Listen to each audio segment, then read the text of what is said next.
Սիրելի հեռուստադիտող բարեկամներ, Տեր Հիսուսի պատվական անունով բոլորիդ ողջունում ենք։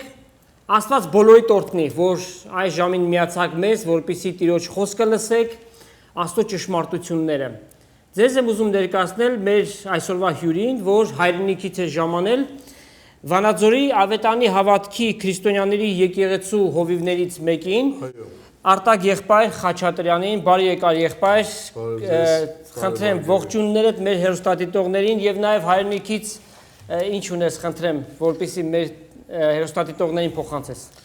Նախ ես էլ ողջունում եմ ձեզ, Վարդան եղբայր ջան, եւ ձեր հեռուստադիտությանը, նաեւ մեր բոլոր ունկնդիր հեռուստադիտող բարեկամներին ողջուններ ունենք Հայաստանից, Աստված օրհնի ձեզ։ Մենք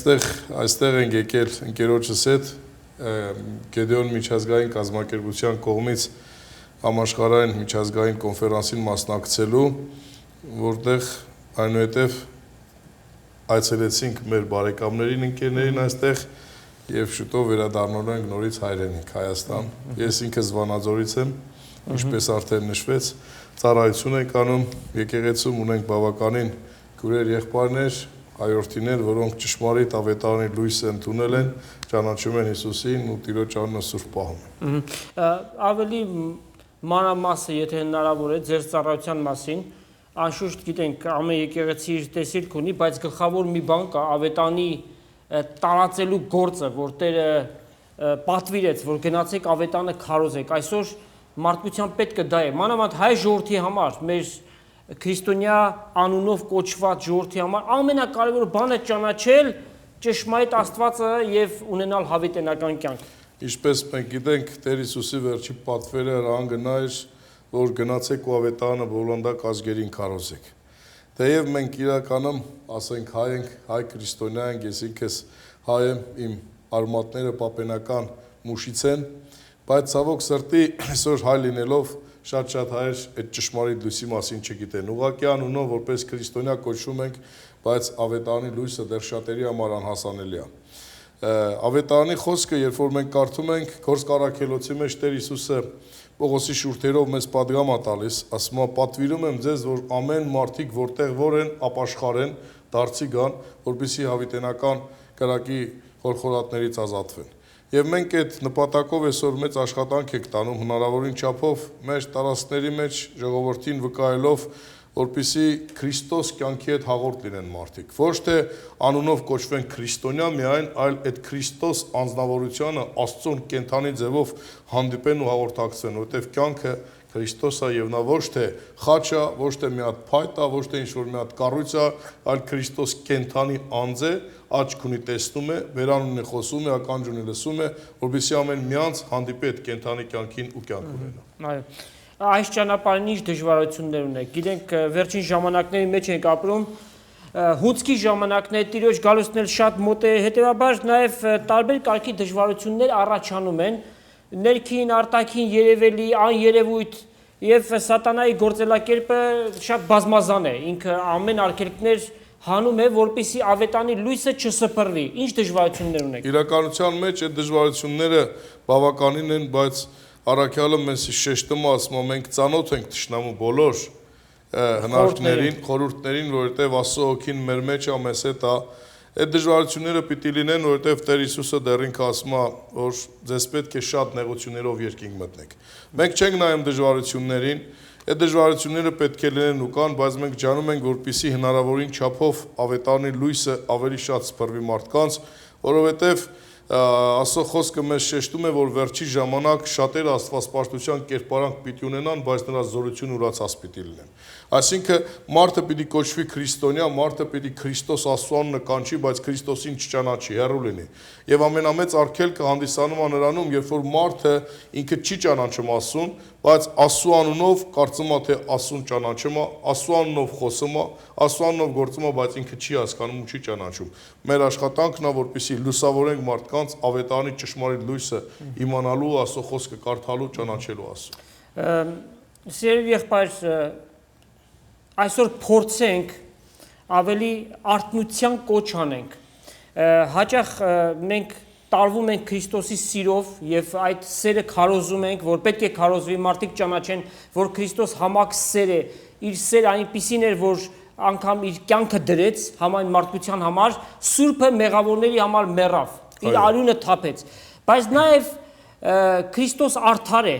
որ այդ արդարությամբ ինքը պիտի դատաստան անի եւ դատաստան է սպասում բոլոր նրանց, ովքեր որ մերժում են այդ սերը։ Այո, Ուստի այսօրվա նախաբանը մենք սկսենք Հռոմեացիս թղթից, Հռոմեացիս առաջի գլխի եւ 20 համարից 18 համարից ավելի կարդանք, Աստծո բարկությունը երկնքեն կհայտնվի մարդկանց բոլոր ամբարիշտության եւ անիրավության վրա, որոնք ճշմարտությունը անիրավության բռնել են։ Վասնզի ինչ որ Աստծո մասին պետք է գիտենալ, իրենց մեջ հայտնի է, որովհետև Աստված նրանց հայտնեց։ Քանզի աներևույթ բաները աշխարհի սկզբից ստեղծվածներով կիմացվեն, կտեսնվեն, այսինքն իր մշտնջենավոր զորությունն ու աստվածությունը, որպեսզի անպատասխանի մնան։ Ուրեմն Աստծո դատաստանը պիտի գա, մարդիկ ուզեն կամ չուզեն, ոչնչացում գոյություն չունի, ինչպես ոմանք այդպես ներկայացնում են, որ մարդը մեռավ, ոչնչացավ, գերեզմանի մեջ դրվեց, որդերը կերան, հող դարձավ եւ վերջացավ։ Մենք գիտենք եւ վստահ ենք, որովհետեւ Աստված է այդ ճշմարտությունը հայտնում, որ մենք անմա հոգիներ ենք սիրելներ եւ մեր անձը եւ հոգին հավիտյան պիտի մնան, թեև կորցնենք մեր մարմինը։ Ես կուզեմ մի քիչ ավելի լուսավորել որոշակի այս խոսքերից Վարդան, որովհետև երբ որ մենք ասում ենք, որ Աստծո բարկությունը հայտնում է մարդկանց ամեն ամբարիշտության վրա, շատ հաճախ մարդիկ մտածում են, որ Աստված, քանի որ մարդը ինչ որ մի հատ հանցանք արեց, ինչ որ մի հատ մեղք գործեց, դրա համար պետք է Աստված մարդին պատժի։ Աստծո բարկությունը չի հայտնվում մարդկանց վրա, այլ մարդիկ իրանց արած հանցանքների անօրինության պտուղն են քաղում։ Այսինքն, իրականության մեջ այդ Աստծո բարկությունը եղել է անցյալ ժամանակ, Աստծո բարկությունը այսօր էլ կա մարդկանց վրա, եւ Աստծո բարկությունը պետք է լինի նաեւ հավիտենության ապագայի մեջ։ Անցյալ ժամանակ մենք տեսնում ենք, որ երբ որ ծննդոց գիրքն ենք կարդում տարբեր տեղեր, երբ որ մարդկության անօրինությունը բարձրացավ, ինչ տեղի ունեցավ, ջրհեղեղով աշխարհը կործանվեց։ Ինչի համար, որովհետեւ մարդկանց անօրինությունը հասավ գագաթնակետին։ Այսօր էլ շարունակության մեջ, երբ որ տեսնում ենք, ասում են, որովհետև ճշմարտությունը ճանաչելով անիրավության բռնեցին։ Այսինքն ինչ է տեղի ունենում։ Երբ որ մարդիկ գիտեն ճշմարիտ ավետարանի խոսքերը, այսօր փողոցում ցանկացած քրիստոնյա անձնավորության հարցերու ինքը կարա ասի, Աստված ասում է, սա չանես, այս մի բանը չանես, այս մի բանը չանես։ Թեև ինքը ավետարանը չի կարդացել, բայց իր մեջ մեկը կա, որ իրան զգուշացնում է, որ սա չանես։ Եվ մարդը ինքը ընտրություն է կատարում։ Եվ այսօր այդ դատաստանը մարդու վրա պետք է գա իր ընտրության պատճառով։ Այսինքն Աստված մարդին չի գցելու դժոխք, ասի գիտես ինչ, դու 60 տարի ամբարո կյանք ես ապրել, դե 60 տարվա համար գնա կորի, հավիտյան։ Եթե այդպես լինի, դա ճշմարիտ ու արդարացի չի լինի։ 60 տարի մարդը մեղանչել է, թող 6000 տարի տարապի հետո ազատվի։ Այլ Աստված մարդին ասում է, դու այս երկրային կյանքի մեջ դու ընտրությունը կատարեցիր։ Ընտրեցիր խավարը, այժմ դու գնա քո խավարի հետ։ Իսկ ով որ ընտրես լույսը Քրիստոսին, նա պետքա Քրիստոսի հետ լինի։ Եվ այդ դատաստանը մարդը ինքն է իր վրա բերում իր ընտրության պատճառով։ Ում որ ընտրել է, նրա հետ էլ պետք է անցկացնի իր հավիտենությունը։ Պաստորեն միակ մեղքը, որ աններելի է, Սուրբ Հոգու դեմ կատարված հայությունն է։ Այսինքն Քրիստոսը շարունակաբար կյանքիդ բոլոր ընթացքում մերժելը։ Այն, որ մենք մեղանչական բնություն ունենք եւ դրա որպես արդյունք այդ մեղքերը արտադրվում են, դրանում կասկած չկա եւ մարդկությունը այդ ճանապարհով գնում է։ Եվ մեղքը հասել է իր գագաթնակետին։ Այսօր աշխարհը սարսափելի մեղսալից կյանքով է գնում եւ հաճախ նաեւ այդ մեղքը քաջալերվում է հերոստատեսությամբ, թերթերով, մամուլով։ Շատ սովորական է դիտվում այդ ամենը, ինչ որ դատապարտվում է Աստծո խոսքի միջոցով։ Միակ մեղքը, որ չի ներվելու, դա Սուրբ Հոգու դեմ կատարված մեղքն է։ Մնացած մեղքերին դարման կա, այսինքն, երբ որ մեկը ընդունի, խոստովանի, որ Տեր Աստված, ես մեղավոր եմ, եւ դրա որպես արդյունք էլ մեղքեր եմ գործում, ինչպես գրված է Հիսուս Քրիստոսի արյունը մեզ բոլոր մեղքերից կսրբի։ Բայց երբ որ Քրիստոսի քավչարար արյունը մեկը մերժի, ահա դրա համար որևէ ազատում չկա եւ ինչպես գրված է մարդուն սահմանված է մեկ անգամ մեռնել, որից հետո դատաստան։ Այո, տես Աստծո խոսքի մեջ Տիմոթեոսի 2-րդ թղթի մեջ 4 գլխի 3-րդ համար այսպես է ասում. որովհետև ժամանակ կգա, որ ողջամիտ վարդապետությունը չեն համբերել, այլ իրանց հատուկ ցանկությունների համեմատ վարդապետություն կդզեն իրանց վրա, իրանց լսելիքներին մրմնջելու պես։ Այսինքն այդ ժամանակի մասին Աստծո խոսքը մեզ շեշտում է, որ պիտի գա այդ ժամանակը, եւ այսօր այդ ժամանակը եկել է, որ մարդիկ իրանց սրտին, իրանց լսելիքներին հաճելի բաներ կուզեն, այսինքն եւ աշխարհը վայելի եւ Աստծո հետ հաղորդակցվի, բայց դա անհնարին է։ Այսօր եթե նայենք մենք ընդհանուր ասենք քրիստոնեության մեր ընթացքին, վերջի դարին, այսինքն 1800-ական թվականներից այս կողմ սկսեցին բավականին քրիստոնեական ուղղություններ դուրս գալ։ Ինչի, որովհետև վերջի ժամանակներն է եւ մարդիկ ուզում են իրանց հաճելի վարդապետության դիզել։ Եվ սա աստիճանաբար պետք է գնա, որովհետև պիտի կատարվի ավետարանի խոսքը, որ Աստծո խոսքը ասում է մարդիկ վերջի ժամանակ աստվածպաշտության կերպարանք պիտի ունենան, բայց նրա զորությունը ուրացած պիտի լինեն։ Եվ այսօր ամբողջ աշխարհը իր ամբողջ թափով պատրաստում է ների գալուստին։ Եվ դրա համար ամեն անօրենությունով պիտի լսնի։ Եվ այստեղ մարդը պետք է իր ընտրությունը կատարի, ալույսի թե խավարի, Աստծո թե սատանայի։ Քրիստոնյա լինելը անձնական փորձառություն է։ Հիսուսի հոգին մեջդ ունենալը, եթե մեկի սիրտը չի փոխվել, որքան էլ աստվածպաշտության կերպարանք առնի, որքան էլ կրոնական պարտականություններ կատարի կամ ասենք զգացմունքներ ունենա, միևնույնն է, դրանք ոչինչ են։ Այո։ Մարդու սիրտը պիտի փոխվի, իսկ այդ սիրտը փոխվելու համար մեկը պետք է որ ճշմարտապես անկեղծորեն ապաշխարի, ընդունի որ ինքը մեղավոր է եւ Հիսուս իր փրկիչն է։ Եվ այդ ժամանակ Աստծո հոգին նրա մեջ գալով օր-օրին նրա կյանքը պիտի փոխի Քրիստոսի կերպարանակից անելու սկզբունքով, ինչպես առաքյալն է ասում, որպեսզի բոլորս էլ Քրիստոսի լման հասակի չափ ունենանք։ Ուրեմն եւ նաեւ գրված է Աստծո խոսքը, որ ծառը իր պտուղից է ճանաչվում։ Եթե մեկի սիրտը փոխված չէ, նրա գործերն էլ արդարության եւ ճշմարտության գործեր չեն կարող լինել։ Ուշադրություն, երբ որ դարձնում ենք Նիկոդեմոսի վրա, Նիկոդեմոսը գիշերով եկավ Տեր Հիսուսի մոտ։ Լինելով հրյա իշխան վարդապետ ռաբի մարդ, ինչ ասեց։ Ասեց, «Սեց գովաբանել, որ Տեր դու սա ես, բայց Տեր իրան մի խոսք ասեց։ Ասեց, քեզ պետք է վերստին ծնվես»։ Այսինքն մինչև վերստին չծնվես, երկնքի արքայություն չես մտնելու, չես տեսնելու։ Զարմացավ Նիկոդեմոսը, ասավ, ոնց ես արդեն 75 տարեկան մարդ եմ, մայրս մահացած, ոնց կարող եմ նորից ծնվել։ Բայց Տերն ասեց, մինչև չծնվես չես տեսնելու, չես մտնելու։ Այսինքն այսօր մի անգամ ինձ հարցրեցին, մեկը ասեց, դու ո՞ր երկրիցն ես։ Ես կատակով ասեցի, գիտես ինչ ասի, ես այն երկրիցն եմ, որտեղ 2 անգամ են ծնվում։ Սա զարմացավ, խիթենց երկիր կա աշխարհի երեսին, ասի հա կա, թե որտեղ ասի եկնային Երուսաղեմից։ Զարմացավ, ոնց 2 անգամ։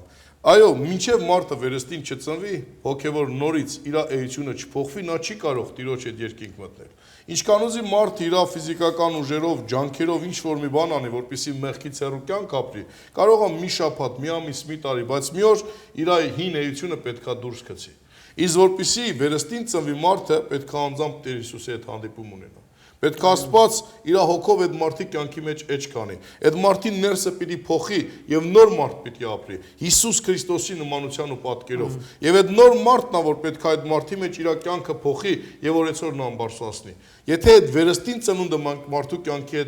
մեջ տեղի չի ունեցել, եթե այդ մեղավոր մարդը այդ երկնային կյանքի Քրիստոսի հետ հաղորդ չի եղել, ուրան նրան երկնաշխարհը սիրտ նոյությունը չի փոխվել, ինչքան ուզի այդ մարդը ինչ անի նա երկինք չի մտնելու։ Որտեւ այդ նոր մարդն է, վերստին ծնված մարդն է, որ մարդին առաջնորդում ավետարանի լույսին, որ տանում է դեպի երկինք։ Արտակ եղբայր,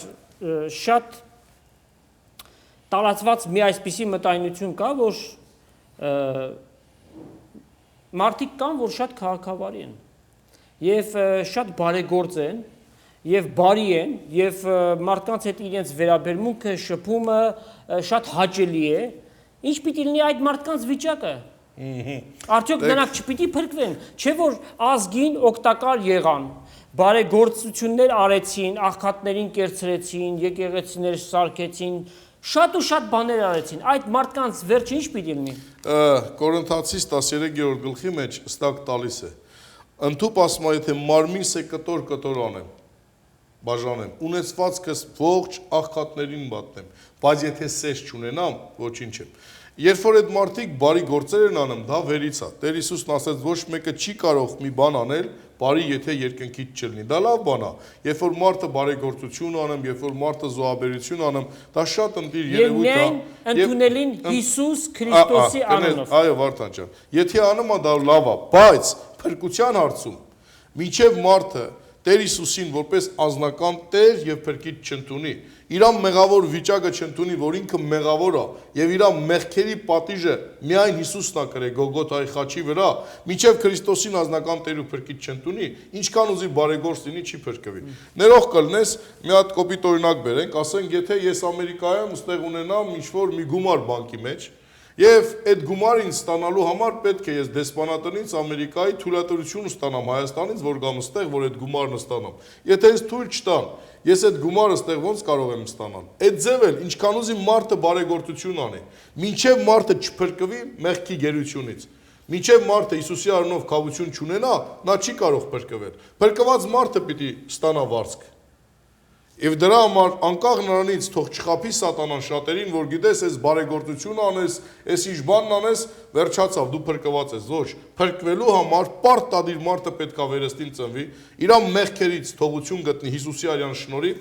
ապաշխարի, որպեսզի իր արած վարձքի հատուցումն էլ ստանա։ Այո, Հռոմեացիս 10-րդ գլխին համար ասում է.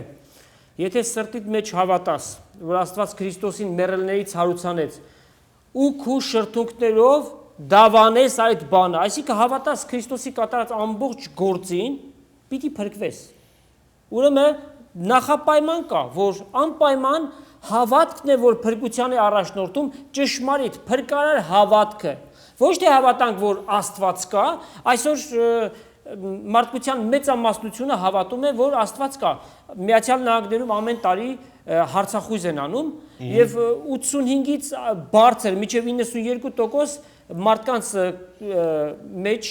ասում են, որ Աստված կա, հավատում ենք, որ Աստված կա։ Այդ նույնը Հակոբոս իր թղթի մեջ ճեշտում է։ Դևերն իրանք էլ են հավատում ու սարսափում, որ Աստված կա։ Բայց չեն հնազանդում։ Այո, այդ հավատալը դա դեռ քիչ է։ Հիսուսը, երբ որ ավետարանի խոսքը նայում ենք, եթե մենք կգնանք Աբրահամին, ասենք դու Աբրահամ հավատացիր Հիսուսին, Նոյին ասենք դու հավատացիր Հիսուսին, նորը պետք է ասի ինչ հավատացի։ Ես ինձ աշխատում եմ այգու մեջ, մեկ է Տերն ասավ, այս երկիրը ապականվել է,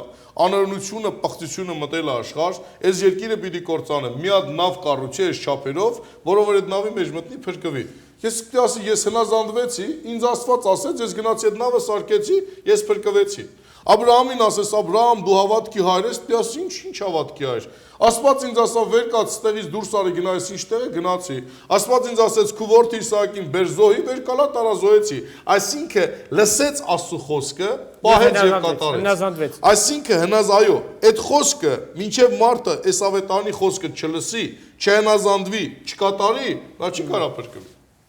Արտակ եղբոր հետ միասին առաջի մասում խոսեցինք հավատքի փրկության դատաստանի մասին, շարունակում ենք այդ նյութը։ Մենք խոսեցինք, որ փրկվելու համար մեկը պետք է որ ճշմարիտ հավատք ունենա եւ այդ հավատքը միմիայն Տեր Հիսուսի անձի եւ կատարած գործի վրա է։ Այլապես միայն ասել, որ Աստված կա, դա փրկության չի տանի երբևէ, որովհետեւ դևերն էլ հավատում են, սարսափում են, բայց չեն հնազանդվում, այլակրոններն էլ ասում են Աստված կա եւ իրենց Աստծո անունն էլ կանչում են, բայց գրված է Գործք առաքելոց 4 գլխի մեջ ուրիշ մեկով փրկություն չկա, որովհետև նրանից բացի ուրիշ անուն չկա երկնքի տակ մարդկանց մեջ տրված, որով կարողանանք փրկվել։ Եվ այդ անունը Հիսուս Քրիստոս։ Մարդկության միակ պետքը Աստված մարմնով հայտնված, որ եկավ որպեսզի մարդկային ցեղին, Ադամի սերունդին փրկի, եւ այդ փրկությունը նա լի կատարեց, եւ Տեր Հիսուս իր թանկագին սուրբ արյունը իր կյանքը տվեց խաչի վրա, որպեսզի ով որ նրան հավատա, հավիտենական կյանք ունենա։ Խնդրեմ շարունակենք։ Ընդհանրապես մարդը, եթե հասկանա, թե ինչ արե Քրիստոս իր համար, այս մեր սահմանափակ գանգը, մեր սահմանափակ էությունը չի կարող այդ ամենը տեղավորել։ Այնպիսի գործ է Քրիստոս մարդկության համար, տես հրեշտակները իրանք փափագեցին, ցանկացան, որ մարդու տեղը իրանք լինել։ Պետրոս առաքյալը ասում է, հրեշտակները ցանկացան, որ մտնեն այդ Սուրբ Հոգու մեջ, այդ մարդու էության մեջ, բայց իրանք այդ հնարավորությունը Աստված չընձեռնեց։ Այսինքն մեծ գործը, որ Հիսուս մեզ համար արեց, ինչ արեց ինքը։ Երբ որ առաջի մարդը Եդեմի պարտեզի մեջ ստեղծվեց Աստծո նմանությամբ ու պատկերով, այդ մարդը հաղորդակցությունն էր, Ադամը հաղորդակցություն էր Աստծո հետ, եւ Աստծո խոսքը մեզ շեշտում է, որ ամեն հովատենը Աստված եւ Ադամը իրար հետ հաղորդակցվում են։ Բայց երբ որ Ադամը մեղանչեց, հոժարական մերժեց Տիրոջը, Աստծուն մերժեց, Եդեմից վռնդվեց, եւ մարդ Աստված հարաբերությունը խզվեց, մարդու եւ Աստծո մեջ մի հատ անդունդ առաջացավ։ Բայց Հիսուս Քրիստոս իր գալուստով այդ անդունդի վրա մի հատ կամուրջ գցեց։ Մարդ Աստված այդ անդունդը կարգավորեց։ Դեռ Տեր Հիսուսի ծնունդից 730 տարի առաջ Եսայի մարգարեն ասում է, որ Հիսուսը պիտի Աստված պիտի գա եւ ասում է մեր ավերված ժառանգությունը պիտի վերականգնի։ Եվ Հովանու առաջի թղթի 3-րդ գլխի մեջ շեշտում է 8-րդ համարն է, ասում է Հիսուս եկավ, որպեսզի սատանայի գործերը քանդի։ Այսինքն Հիսուս իր գալով նորից մարդուն հնարավորություն տվեց, որ նորից հաղորդակցվի այդ երկնային Աստծո հետ, որ կարողանա ազատվի դժոխքից ու հավիտենական կյանք ունենա։ Մարդիկ կարծում են, թե կյանք այս երկրի վրա է, այսինքն այս երկրի վրա ապրի, կեր, խմի, վերջացավ։ Բայց իրականության մեջ մարդու կյանքը սկսում է այս երկրային կյանքից հետո։ Որովհետև Տեր Հիսուսը Հովանու ավետարանի մեջ ինչ ասեց, ասեց ես եմ կյանքը։ Այսօրվա այս կյանքը, այս երկրային կյանքը, սիրելի ունկնդիր բարեկամներ, սա ստության կյանք է։ Այս երկրի վրա, որ մենք ապրում ենք, սա խաբերության կյանք է, սա սատանայի սուտ կյանքն է, որ մարդկությանը խաբել է։ Ռեալ իրական կյանքը Քրիստոսն է։ Այ երբ որ մարդ հանդիպի այդ Քրիստոս կյանքին, այդ հավիտենության այդ կյանքը կվայելի։ Եվ այդ կյանքը ուրիշ է, այս երկրայինը չի։ Այսօր մի հատ վարագույր է քաշի իշխանը, ասում է, այս երկրի մեջ է, կեր, խմի, վերջում պիտի մեռնես, ոչ։ Կյանքը Քրիստոսն է։ Այո, այս ժամանակավոր կյանքը տրվեց, որպեսզի մենք պատրաստություն տեսնենք հավիտենականության համար։ Այո։ Աստված մեզ տվեց միտք, բանականություն, բարին եւ չարը իրարից զանազանելու, ճշմարիտը Քրիստոսը ընդունելու եւ սատանային մերժելու, որ այսօր համայն մարդկությանը ուղղակի խափած վիճակի մեջ է պահում։ Այո։ Որ այս կյանքից հետո գերեզման եւ ամեն բան վերջացավ։ Հետևաբար ինչպես ապրի, ամեն զվարճություններով, մտքիդ ու սրտից անցածը գործադրի կյանքիդ մեջ։ Բայց մարդուն սահմանված է մեկ անգամ մեռնել, հետո դատաստան, ամեն մարդ Քրիստոսի ատյանի առջև պիտի կանգնի եւ ամեն ծունկ պիտի ծռվի եւ ամեն լեզու, ամեն շրթունք պիտի դավանի, որ Հիսուս Տեր է հոր Աստծո փառքի համար։ Սակայն ցավոք սրտի պիտի ասենք, շատ շատերի համար այդ բանը ուշացած պիտի լինի։ Դրա համար էլ մեր սրտի ցավը ինչ է, սիրելի եղբայր։ Այսօր ինչ ենք մենք քարոզում, որպեսզի մեր հայրենակիցները դարձի գան եւ ընդունեն Քրիստոսը, որովհետեւ սարսափելի բան է կենթանի Աստծո ձեռքը ընկնել, Աստված մաշող կրակ է։ Ինչպես կարող է մեկը Աստծո առջև ներկանալ առանց Քրիստոսի միջնորդության։ Շատերը այդ նույն հարցը մեզ են ուղղում, ասում են ինչ շահ ունեք, որ դուք անընդհատ այդ Հիսուսի մասին ասում եք, թե մարդիկ գիտեն, մենք քրիստոնյա ենք, մանավանդ մարդիկ ճշմարտապես գիտեն, ինչի պետք է որ ասում եք։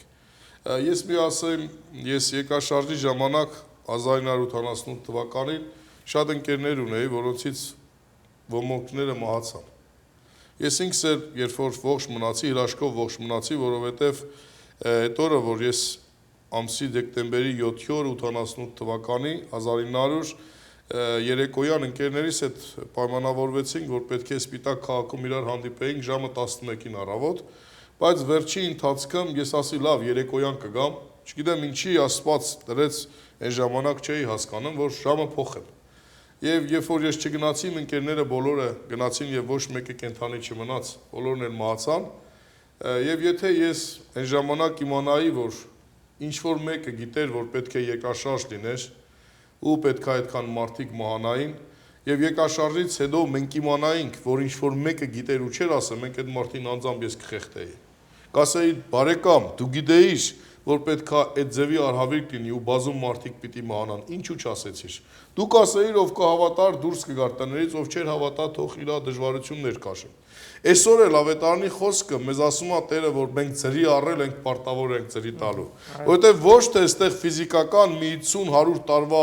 ապրելու մասին է խոսքը գնում, այլ ողջ հավիտենության համար։ Սիրելի բարեկամ, դու հավիտենական գոյ ես, Աստված քեզ իր պատկերով ստեղծել, ոչ թե տառապելու, չարչարվելու համար, այլ Աստծո փառքի հետ հաղորդակից լինելու։ խորհիր, որտեղ եւ ում հետ պիտի անցկացնես քո հավիտենությունը։ Մենք այսօր Քրիստոսի մասին վկայում ենք, որբիսի ամեն մի արարած հավատա, ընդունի Քրիստոսին որպես Տեր ու Փրկիչ, որբիսի հավիտյանս հավիտենից, այդ կրակի խորխորատներից ազատված, դժոխքից ազատված Քրիստոսի հետ երկնային փառահեղ կյանքի մեջ լինի։ Դա է մեր սրտի ցավը, մեր փափագը, որբիսի բյուրավոր բարեկամներ հավատան, ընդունեն ու կյանք ունենան։ Այո, ինչպես Պողոս Առաքյալն ասում է, Քրիստոսի կողմանը դեսպանություն կանենք։ Այո։ Մեր Աստծո հետ հաշտվեցեք։ Եվ այդ հաշտվելը Քրիստոսի հաշվին է գրված։ Մեր մեղքերի փոխարեն ինքը վճարեց։ Միայն մնում է հավատալ, հավատքով ընդունել, որպեսզի Քրիստոս մեր կյանքի մեջ գա, դրանից հետո Սուրբ Հոգու առաջնորդությամբ ապրելը մենք ունենք այդ փորձառությունը, թե ինչ հրաշալի բան է Աստծո հետ ապրելը։ Մենք ասենք այնպիսի մի կյանք ենք ապրում, որ այս աշխարհից դուրս ենք, կամ ասենք սարերն ենք գնում այնտեղ ենք ապրում, չէ որ մենք հասարակության մեջ ենք ապրում, բայց մեղսալից կյանքից հեռու ենք, մեղքին կրնակ ենք դարձնում եւ ջանում ենք Աստծուն հաճելի կյանքով ապրել։ Եվ գիտենք, որպես մեր հավատքի արդյունք հավիտենական կյանքը պիտի ընդունենք։ Ընդհանրապես մի անգամ իմ ընկերներից, ոստիկաններից նախկինում ես աշխատում էի ոստիկանությունում, սովետական խորհրդային միության միլիցիայում։ Իմ ընկերներից մեկի հետ, երբ որ աշխատանքային, երբ որ իրար հետ բավականին զրուցեցինք, սա ես զարմանում եմ, թե ոնց կարա մլիցեն դառնա հավատացյալ, հետնել դու արտակ, ոնց ես դու դառնի հավատացյալ։ Ասի հենց Աստծո գործը դա է, որ հրեշին դարձնի հրեշտակ։ Այսինքն, այն աշխարհիկ կյանքը, որ մենք ապրել ենք, այսօր որ այդ աշխարհի մարդիկ ապրում են, մենք դա ապրել ենք։ Բայց այսօր այն կյանքը, որ ես ապրում եմ, իրանք դա չեն ապրում։ Իրանք դա դեռ չեն հասկանում։ Շատ մարդիկ աշխարհի մեջ չի հասկանում հոգևոր կյանքը ինչ է։ Եվ մտածում են, թե եթե հավատացյալ է այս մարդը, այսինքն ամեն ինչից կտրված է, ոչ մի բանի հետ գործ չունի, չէ, իրականության մեջ ընդհակառակը։ Տեսեք ինչ է հոգևոր։ Այսինքն, եթե ես հավատացյալ եմ,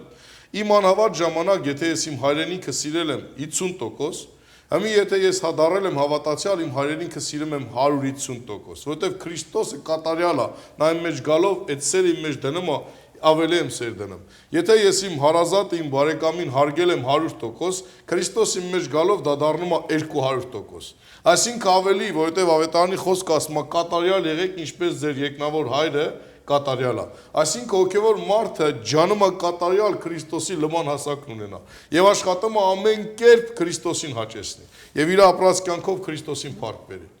Դրա համար աշխարհից տարբերվում է, եւ աշխարհի մարդը մտածում է այս երկրային ժամանակավորի վրա, բայց հոգևոր մարդը մտածում է հավիտենության վրա։ Տեխնիկական տեսանկյունից եթե ասենք, այսօր կան Աստծո որդիներ եւ կոպիտ չնչի, բայց դա Աստծո խոսքի մեջ է ասում սատանայի որդիներ։ Մենք մի ժամանակ այդ կատեգորիայի, այդ խմբի մեջ էինք, բայց երբ որ ապաշխարեցինք, մեզ իշխանություն տրվեց Աստծո որդիներ կոչվելու, ինչպես գրված է Հովանու առաջի գլուխ 12 համարի մեջ։ Ամեն նրանք, որ կհավատան Տեր Հիսուս Քրիստոսին, կկոչվեն Աստծո որդիներ եւ հավիտենականության ժառանգորդներ կդառնան։ Եվ Աստված սքանչելի խոստումներ է տվել։ Այն հավիտենականությունը, որ պատրաստված է դարեր առաջ, դա իր անսուտն շրթունքներով խոսեց եւ մի օր իրականություն պիտի դառնա։ Պես գիտեք ոնց է, իրականության մեջ այո, մարդը ինք իրանով ազատ իր կամքին չի կարող։ Մարդը կամ պետք է ծառայի Աստծուն, կամ օդի իշխանին։ Տես Կողոսացիս գլխի մեջ այսպես է ասում, առաջի գլխի 12 համարը այսպեսի խոսքեր է գրած. Գոհություն տանք Հորը, որ մեզ արժանացրեց մասնակից լինելու սուրբերի վիճակին հույսում, որ փրկեց մեզ խավարի իշխանությունից եւ փոխադրեց մեզ իր սիրելի որդու արքայության մեջ։ Այսինքն մարդկանց ինչ արեց, ասում է գոհություն, որ մենք մի ժամանակ խավարի իշխանության տակ էինք, օդի իշխանի սատանայի իշխանության տակ էինք եւ փրկեց մեզ ու տեղափոխեց իր որդու Հիսուս Քրիստոսի թագավորության մեջ։ Մարդը չի կարող ինքը իր հոժար կամքով ասի, որ ես ինքս ոնց կուզեմ կապրեմ, ինչ կուզեմ կանեմ, դա այդպես չէ։ Ինչ դու կուզես կանես կամ ես ինչ կուզեմ կանեմ, մենք չենք կարող, կամ մենք պետք է Աստծո ուզած անենք, կամ օդի իշխանին։ Մարդը ինքը երրորդ տեղ գոյություն չունի հավիտենության մեջ մարդու համար, կամ հավիտենական կորուստ, կամ երկնային արքայություն Տիրոջ հետ։ Երկրորդ Թեսաղոնիկեցիս առաջի գլուխ եւ 7-րդ համարի մեջ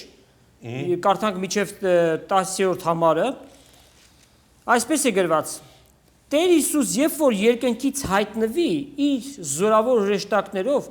բորբոքած կրակով վրեժ պիտի առնի նրանցից, որ Աստծուն չեն ճանաչում եւ մեր Տեր Հիսուս Քրիստոսի ավետանին չեն հնազանդվում։ Իսկ ավետանը ասում է, սիրելիս, ապաշխարի։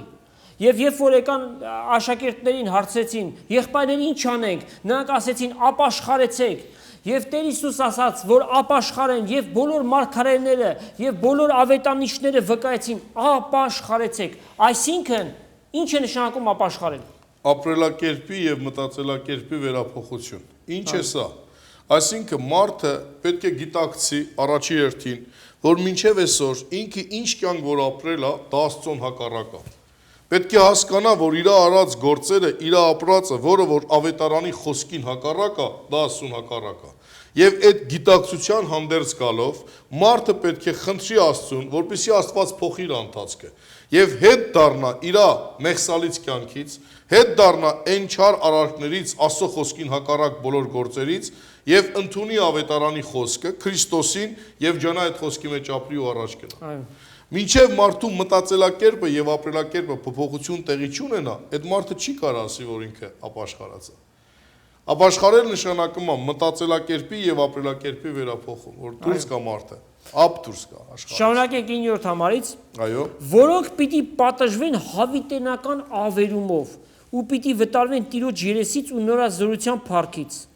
Սա սարսափելի խոսքեր են սա։ Այո։ Սա հենց այնպես չվերցնենք ասելով, որ դե հա ոմանք ուզում են թող իրենց դրախտը գնան, մենք էլ կգնանք դժոխք կամ կոչանանք կգնանք։ Սարսափելի բան է, երբ որ մեկը դժոխքի մեջ հայտնվի,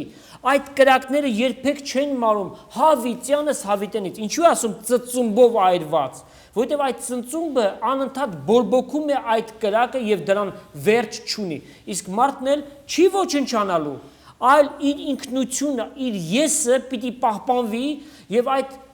կրակի զորությունը ու ցավը ու տառապանքը պիտի քաշի հավիտյանս հավիտենից։ Այսօր Աստված համայն մարդկության առջև այս երկու ընտրությունը դնում է, կամ հավիտենական կյանք, կամ հավիտենական դատապարտություն։ Այո։ Ընտրությունը քոնն է, սիրելիս։ Եվ ահա, ինչպես Աստծո խոսքը ասում է, կյանքը եւ մահը քո առջև եմ դնում, կյանքը ընտրի, որպեսզի ապրես։ Այո։ Երբ որ տեսնում ենք իրականության մեջ, մարդը ինքը չի կարողանում գիտակցել խորապես, թե ինքը ինչի համար է կանչված։ Եվ երբ որ մարդը կարողանա հասկանա, որ ինքը հավիտենական գոյ է, եւ այս երկրային կյանքով չի, որ իր կյանքը վերջանում է, եւ մարդը պետք է գիտակցի դա ու հաղորդակից կլինի։ Սատանան փագել է մարդկության միտքը եւ մարդը ասում է, գիտես, ես ասում լավ չեմ հավատեմ կամ իմ ուզածով եմ հավատեմ, սատանայի հետ էլ գործ չունեմ, բայց դա այդպես չէ։ Կամ մարդը պետք է ընտրի հավիտենական կյանք Քրիստոսի հետ, կամ մարդը պետք է գնա հավիտենական կորուստ։ Եվ դատաստանը ոչ թե Աստված է մարդու վրա անելու, մարդը ինքն է իր ընտրությունը այս երկրի վրա կատարելու։ Մարդը ինքն է հոժարակամ ընտրեմ լույսի հետ, Աստծո հետ հաղորդակից լինի, թե օդի իշխանի սատանայի հետ։ Եվ վերջի դատաստանի օրը Աստված չի ասելու, գիտես մարդ, դու դժոխք գնա, դու դրախտ գնա։ Պետք է ասի, ում որ ընտրել ես, նրա մոտ էլ գնա դու քո հավիտենությունը անցկացրա։ Եվ մարդը հոժարակամ իր ընտրությանը պիտի ենթարկվի։ Ոմանք հավանում են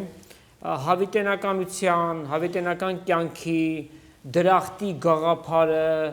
փրկության գաղափարը, սակայն ասում են, որ գիտեք, հիմա երիտասարդ ենք, մեր այն կյանքի շրջանն է, որ պետք է մի քիչ էլ վայելենք փաստորեն, երբ որ ծերանանք, երբ որ մեր կյանքի ավարտը մոտենա, այն ժամանակ մեր սիրտը Տիրոջը կտանք, այսպիսի մտայնությունը ճիշտ է արդյոք։ Ոչ, որովհետև ավետարանի խոսքը մեզ հիշեցնում է, ասում է, այսօր է օրը ընդունելության, երբ որ նա ձայնը լսում ես, քո սիրտը մի խստացնի։ Երեկվա օրը դա իմը չի, դա անցավ։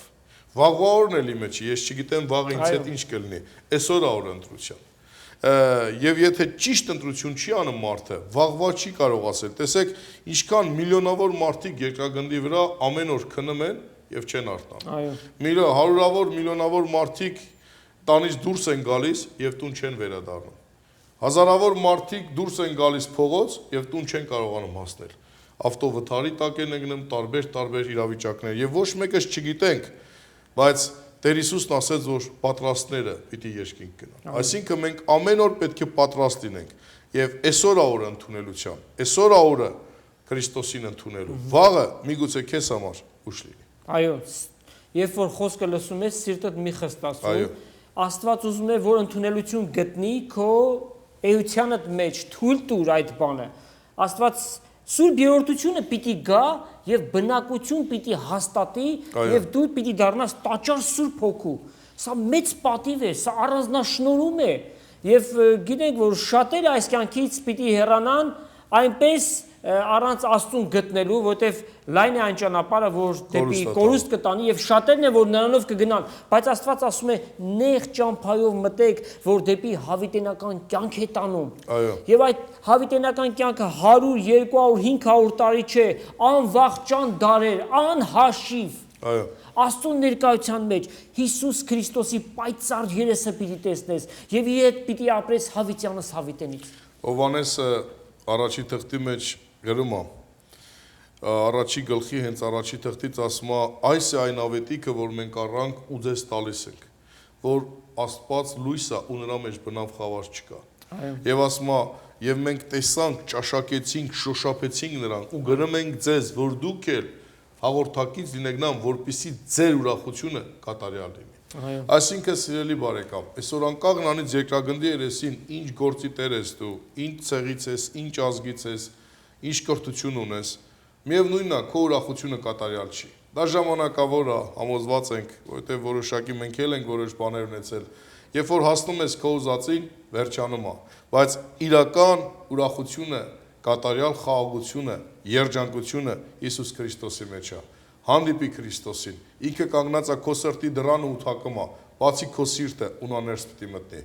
Անկեղծ իրան խնդրի, ոնց որ գիտես, ոնց որ կարող ես, քո հասկացողությամբ, անկեղծ քո բառերով ասա Տեր Հիսուս, ես ուզում եմ հանդիպել քեզ։ Տեր Հիսուս, ես ուզում եմ իմ կյանքը անմնացորդ քեզ հանձնեմ։ Ես ուզում եմ, որ դու գաս իմ սրտի մեջ ու իմ կյանքը փոխես։ Ես ուզում եմ ճանաչեմ քեզ։ Այդ ժամանակ Տեր իր այցելությունը կանի ու կփոխի քո կյանքը եւ քո ուրախությունը կատարյալ կլինի։ Այստեղ արժևորվում է ազատ կամքը։ Այո։ Որ Աստված մեզ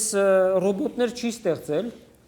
եւ մենք բոլոր ստեղծվածներից ամենաբարձրագույնն ենք։ Աստծո պատկերի եւ նմանության պես ենք ստեղծված եւ Աստված մեր մեջ ազատ կամք է դրել ընտրության։ Եվ մենք կարող ենք բարին այո ասել։ Այսօր մենք կարող ենք Քրիստոսին այո ասել, սիրելիս։ Եվ այդ ընտրությունը քո առջև դրված է։ Մեկը չի կարող քո վրա բռնանալ, ոչ էլ Աստված է բռնանում, այլ թույլ է տալիս, որպեսզի մարդը իր ազատ կամքով ընտրություն անի։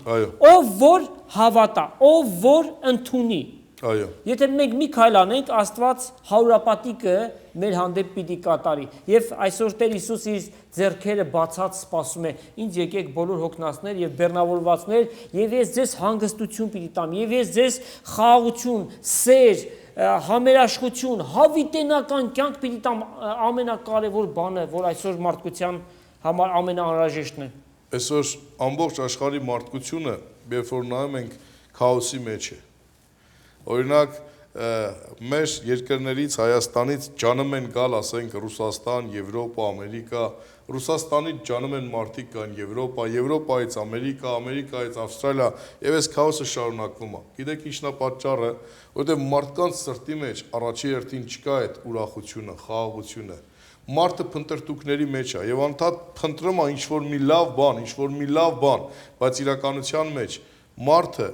իր հոգում այդ ծարավ ունի։ Եվ այսօր այդ ծարավը հագեցնելու համար շատ մարդիկ շատ բաներ են անում, բայց միևնույնն է, երբ որ հասնում են իրանց ուզածին, հիասթափվում են։ Հասնում են իրանց ուզածին ու տեսնում են, որ ինչ ակնկալի գոյրանք ունեին, խաբված են։ Դրա համար մի կարիք կա, Հիսուսն ասում է, եկեք ինձ բոլոր հոգնած ու բեռնավորվածներ, ես ձեզ պիտի հանգստացնեմ։ Այսինքն միակ հանգիստ վայրը, միակ խաղաղ վայրը, միակ հանգստությունը, ուրախությունը, քո սրտի մեջի, քո սրտի մեջ խաղաղություն ու քաղցրությունը Հիսուսի մեջ է։ Գտի իրան, ինքը քո մեջ գալով այդ պիտի տնի քո կյանքի մեջ։ Այո, շատ ճիշտ է, որ մեր մեջ պարապություն, դատարկություն կա,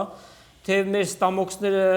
լիքը լինեն եւ մենք կուշտ լինենք, բայց այդ պարապությունը միայն Աստված կարող է լցնել եւ Տեր Հիսուսի այցելությամբ մեր սրտերը կարող է լցնել։ Սիրելիս, փորձի Տեր Հիսուսին։ Փորձի ճաշակի եւ տես, որ Հիսուս քաղցր է, Հիսուս բարի է, Հիսուս կյանք է եւ ուրախությունդ կատարյալ պիտի լինի եւ իրապես ինչպես գրված է, ասում է դուք գոմի պարարտ հորթերի պես դուրս պիտի ելնեք ու պիտի ցածկեք ձեր ուրախությունից։ Այդ ժամանակները կան, հիմա ներկայիս հունցքի ժամանակն է, Տեր Հիսուս հավաքում է աչից եւ ձախից տարբեր տեղերից, որպեսզի իր մարմինը կազմող իր հարսը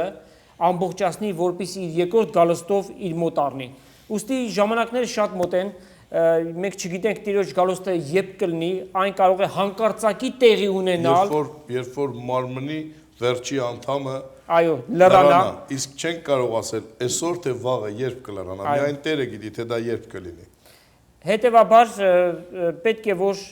այսօր որոշում ընդունենք։ Վաղվա չհետաձգենք։ Այսօր լսեցիր Աստծո խոսքը, Տերը սրտիդ հետ խոսեց, այո, ապաշխարի, իրեն արի եւ փորձի տես ու ուրախությունդ կատարյալ կլինի։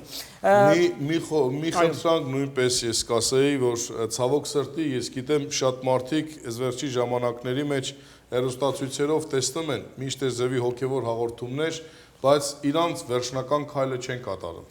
Իմ խնդրվածքն է նրանք, ովքեր որ հեռուստացույցներով տեսնում են այս հոգևոր հաղորդաշարերը, ջանան, որպիսի այս տեսնելու հետ մեկտեղ անպայման իրենց մոտիկ ուղղադավան երրորդությունը դավանող եկեղեցիներ այցելեն, որովհետև Տեր Հիսուս իր խոսքի մեջ ասեց, ով որ հավատա ու մկրտվի, նա պիտի փրկվի։ Այսինքն միայն հեռուստատույցի առջև նստելով եւ միայն տանը ինքնուս կարդալով դա քեզ փրկության կես ճանապարհը կտանի, իսկ որպեսզի այդ փրկությունը ամբողջովին կատարվի, ավետարանի խոսքը սա է, ով որ հավատա, նա պիտի փրկվի։ Դրա համար իմ խորհուրդը կամ ասեք խնդրանքը, ինչպես կցանկանաք, լավ կլինի, որ ցանկացող ունկնդիր հեռուստացույցի բարեկամ կարողանաս մասնակցես ուղղադավան ցանկացած, որտեղ որ ճշմարիտ սուրբ երրորդությունը դավանվում է, որտեղ Հորը, Որդուն եւ Սուրբ Հոգուն ընդունում են որպես մի Աստված, անցնել ու մասնակցել այնտեղ այդ եկեղեցիները պաշտպանել։ Արտակ եղբայր, շատ հաճախ այս բանը նաև նշել ենք մեր հեռուստադիտողներին, որ հոգևոր ընտանիք է պետք։ Պետք է քո հոգևոր ընտանիք ունենաս եւ այն կարող է լինել միայն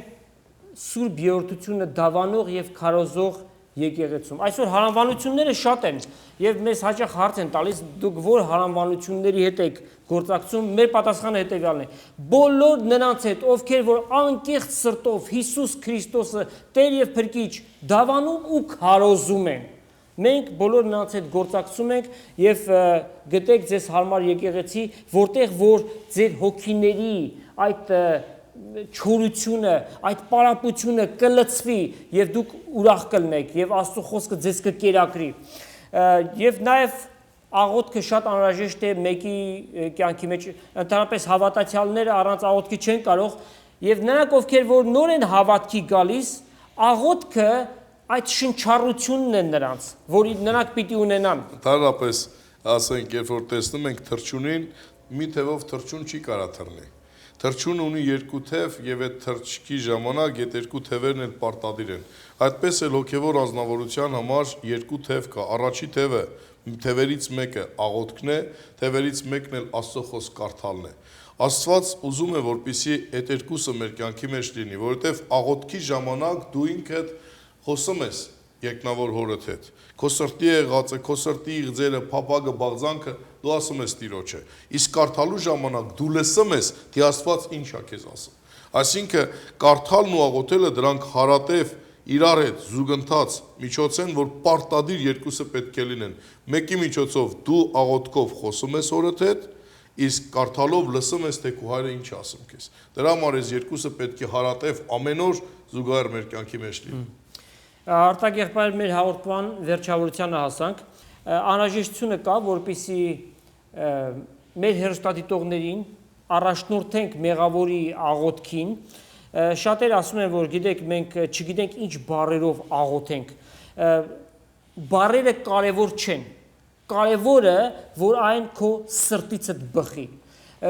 կարող է քո աղոթքը մի քանի կծկտուր բառեր լինեն, բայց Աստծո մոտ ընդունելի, որտեղ դրանք քո սրտիցդ բխեցին։ Ուստի եղբայրը կառաջնորդի այդ աղոթքի մեջ դուք էլ ձեր սրտերի մեջ ամեն ասեք ու կրկնեք այդ աղոթքը, Տերը թող ձեզ իմաստություն տա, որ այսօր ձեր ընտրությունը կատարեք Տեր Հիսուս Քրիստոսին, Տեր եւ Փրկիչ ընդունելու։ Խնդրեմ։ Երկերկոցի մեջ Աստծո խոսքը մեզ այսպես է ասում. ով աղավնից դուրս արի ծերպերից, քո ձայնը ինձ լսելի է։ Այսինքն կաղ նրանից, ով ես դու, ինչ վիճակի մեջ ես, ինչ ծանրության մեջ ես, քո ձայնը Աստծուն լսելի է։ Ինչ որ քո սրտի մեջ կա անկես, քո լեզվով, քո բառերով, քո խոսակցականով Տիրոջը խնդրի։ Խնդրի Տեր Հիսուս, փոխի իմ սիրտը, Տեր Հիսուս, ների իմ մեղքերը։ Տեր, ես կարիք ունեմ այսօր քո արյան ազատագրման, ես կարիք ունեմ քո էջքի իմ կյանքի մեջ։ Խնդրի ու հավատա, Տերը պիտի այդ ամենն անի։ Սա է աղոթքը, որ քո սրտի եղածը անկեղծ բերեմ ես Տեր Հիսուսի ոտքերի մոտ եւ Տեր իր թողությունը տալիս է իր արյան շնորհիվ։ Այժմ ես կուզեմ աղոթել ամբողջ իմ հայ ազգի ժողովրդի համար աշխարհի որ վայրում որ են, որպեսզի Տեր իր ողորմությունը բերի, Տեր իր լույսը սփռի, որպեսզի աշխարհի որ վայրում որ ենք, ամեն մի հայ դառնա ճշմարիտ Քրիստոսին պաշտող։ Հայր Հիսուսի անունով եմ խնդրում, Աստվածային ողորմությունդ բեր աշխարհի բոլոր վայրերում գտնվող հայ ազգի ժողովրդի համար Տեր, ամեն մի ընտանիքի համար Տեր, քո լույսով լուսավորես ամեն մեկի հոգին, սիրտը, միտքը, որպեսզի ամեն մեկը ճանաչի քեզ, դառնա քեզ, ճանաչի քեզ որպես միակ ճշմարիտ հավիտենական կյանքի աղբյուր, որ ամեն մեկը ազատագրվի դժոխքի խորխորատներից եւ քեզ հետ ունենա հավիտենական կյանք։ Հայր, այս ամենը խնդրեցինք մեր Տեր Հիսուսի անունով, որպեսզի փառավորվի մեծ Աստվածը, Հայրը, Որդին եւ Սուրբ Հոգին։ Ամեն։ Ամեն։ Արտակ եղբայր, շնորհակալ ենք մասնակցության համար։ Տերը ապահովությամբ եւ խաղաղությամբ քեզ միացնի քո ընտանիքիդ եւ Տերը նաեւ օրհնի մեր սիրելի հեռուստադիտողներին։ Հիսուս Քրիստոսի շնորհքը, Հոր Աստծո սերը եւ Սուրբ Հոգու հաղորդությունը ձեզանից ամեն մեկի հետ թող լինի։ Ամեն։ Տերը օրհնի։ Քո սիրով ինձ այցելել ես, փրկություն ես պարգևել, քո գրկում գտել եմ ես խաղաղություն, հիմա կարող եմ քո արյան, քո առջև գալ համարձակ, և կարող եմ նայել ուղիղ քո աչքերին, երգում եմ շնորհակալություն,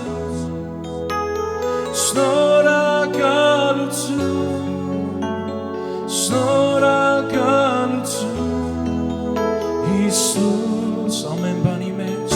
երգում եմ շնորհակալություն իմ Տեր, շնորհակալություն Հիսուս։ Իմ փոխարեն ես դու զոհվել, խաչի մանով ես մացել, քո զոհով ինձ պարգևել ես կյանք հավիտյան, հիմա կարող եմ քո արյան, քո առջև գալ համարձակ, և կարող եմ նայել ուղիղ քո աչքեր, և ունենք իր աչքերի պիտի երգենք, երգում եմ Պարքես Հիսուս, պարքես Տեր արքա, Հիսուս ամեն բանի մեջ, երգում եմ Պարքես Հիսուս,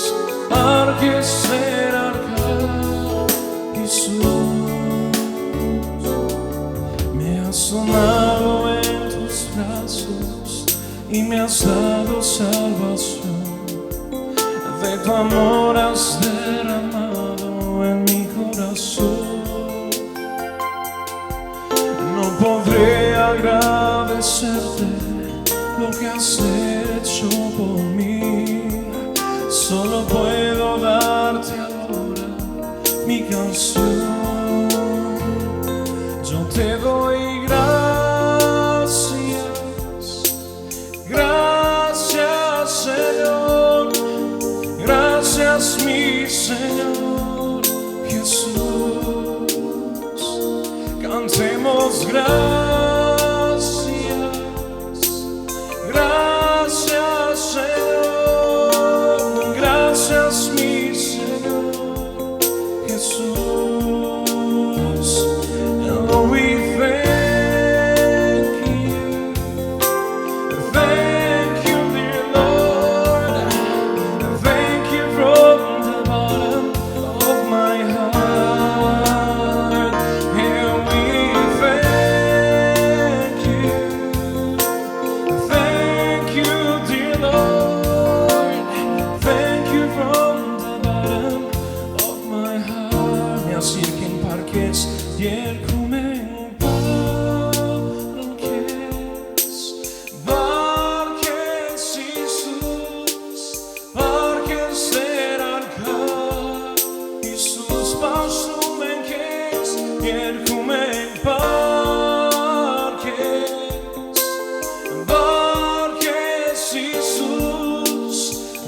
բարձրացնենք մեր ձեռքերը դեպի վեր, երգում ենք